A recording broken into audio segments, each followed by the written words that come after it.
Assalamualaikum warahmatullahi wabarakatuh. Selamat pagi anak-anakku semuanya yang cantik-cantik, yang ganteng-ganteng, dan yang soleh-solehah insya Allah. Pada pagi hari ini kita akan belajar materi fikih ya. Kalau minggu yang lalu kita masih belajar bagaimana mensucikan 3 najis. Nah, sekarang kita akan belajar apa itu istinja dan bagaimana caranya istinja atau cara beristinjak yang diperbolehkan itu bagaimana. Nah, sebelumnya mari kita membaca basmalah terlebih dahulu. Bismillahirrahmanirrahim. Nah, apa ya istinja itu? Istinja adalah membersihkan kotoran atau najis yang keluar dari kubul dan dubur. Nah, kita kan kadang dari kamar mandi ya, ketika di kamar mandi kita kan habis buang air kecil dan buang air besar, kita mengeluarkan kotoran yang bau. Nah, itu kita wajib beristinja.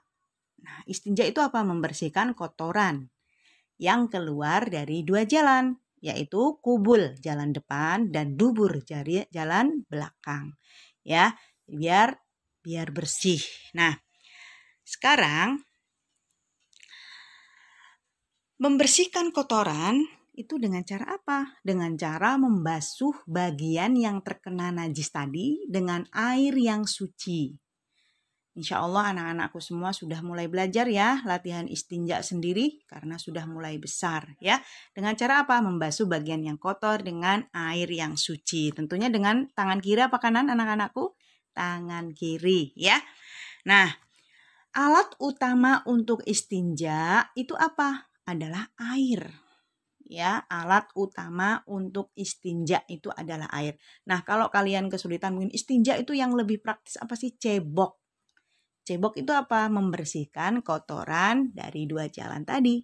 Ya, jadi alat utama untuk bercebok adalah air atau untuk istinja adalah air. Nah, beristinja selain air juga boleh menggunakan benda-benda berikut. Kalau mungkin gak ada air, boleh pakai batu, boleh pakai kayu, boleh pakai kertas, boleh pakai tisu. Yang tidak boleh adalah yang licin atau yang basah atau yang mungkin mengandung makanan yang kita makan itu tidak boleh. Contohnya, aku mau istinja pakai kentang itu tidak diperbolehkan. Aku mau istinja pakai kaca tidak diperbolehkan. Yang boleh adalah yang padat dan kesat ya.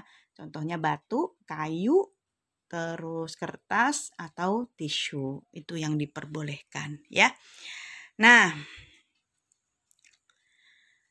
istinja selain air, seperti contohnya tadi pakai tisu atau kertas, kayu atau batu, itu caranya bagaimana Bu? Caranya cukup diusapkan 3 kali. Ya, diusapkan 3 kali sampai warna dan baunya hilang. Ya, dikira-kira aja. Kalau kira-kira sudah hilang warna dan bau, insya Allah itu sudah bersih. Berapa kali? Kira-kira 3 kali. Ya, jadi cukup diusapkan 3 kali sampai warna dan bau hilang. Nah, tata cara istinja atau buang air besar dan kecil ya. Tata cara istinja atau buang air besar dan kecil. Kalau kita mau istinja harus mengikuti tata caranya ya. Tata cara yang pertama yaitu membaca doa masuk kamar mandi. Insya Allah semuanya sudah pada hafal ya. Sebelum masuk kamar mandi membaca doa terlebih dahulu. Apa itu doanya? Bismillahirrahmanirrahim. Allahumma inni a'udzubika minal khubuthi wal khobais. Itu adalah doa masuk kamar mandi. Dan yang kedua adalah masuk mendahulukan kaki kiri. Ingat kalau masuk kaki kiri. Ya, ingat kalau masuk kaki kiri sebelumnya doa masuk kamar mandi. Ya, baik. Yang ketiga,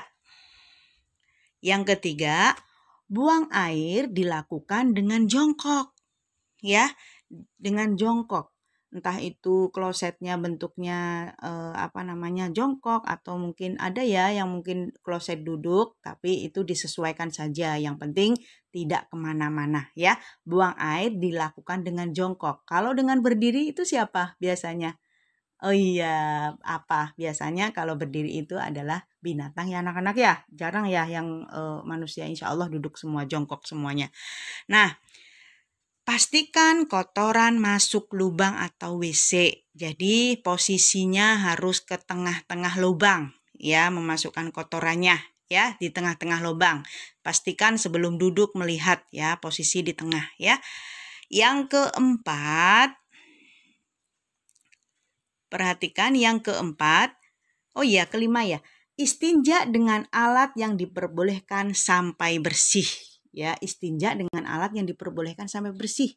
Contohnya apa tadi yang pertama? Air dulu. Yang diperbolehkan apa alat-alatnya selain air? Boleh pakai kayu, batu, tisu, atau kertas. Selain itu tidak diperbolehkan. Ya, istinja dengan alat yang diperbolehkan sampai bersih. Yang keenam, menyiram lubang WC sampai bersih. Ya, sebelum kita meninggalkan kamar mandi, pastikan setelah buang air disiram.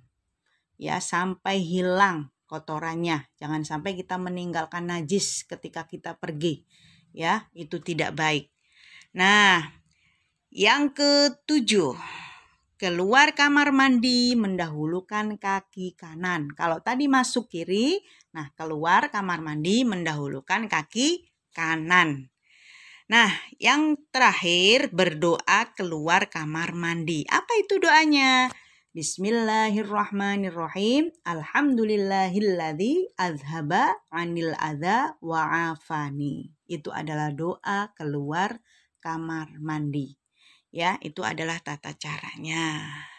Baik.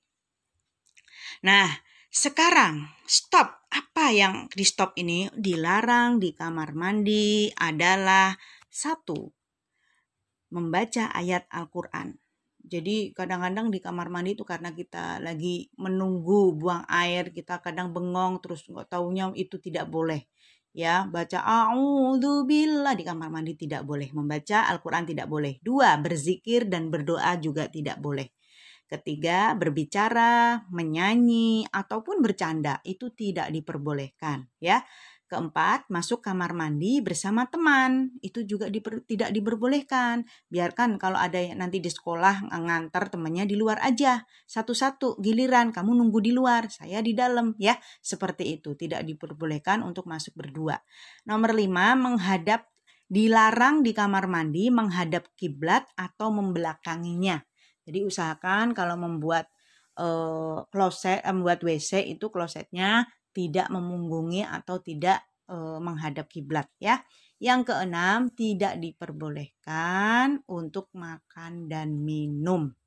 Jadi itu yang dilarang di kamar mandi ya. Diperhatikan ya anak-anakku ya. Baik. Nah, apa sih manfaat istinja itu? Manfaat cebok atau manfaat membersihkan kotoran dari 2 lubang tadi apa? Yang pertama, membersihkan kotoran.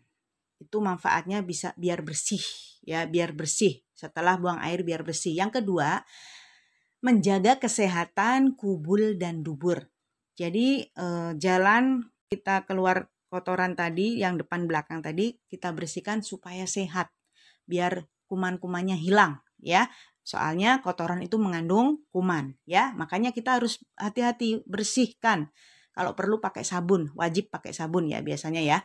Nah, yang ketiga, terhindar dari kotoran dan penyakit.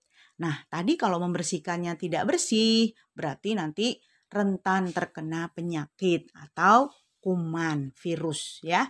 Yang terakhir, hidup kita akan sehat kalau kita hidup bersih. Itu adalah manfaat istinja. Alhamdulillah. Baik, itu adalah sekilas penjelasan dari istinja dan tata caranya atau penjelasan tentang bagaimana cara membersihkan ketika habis buang air kecil dan buang air besar.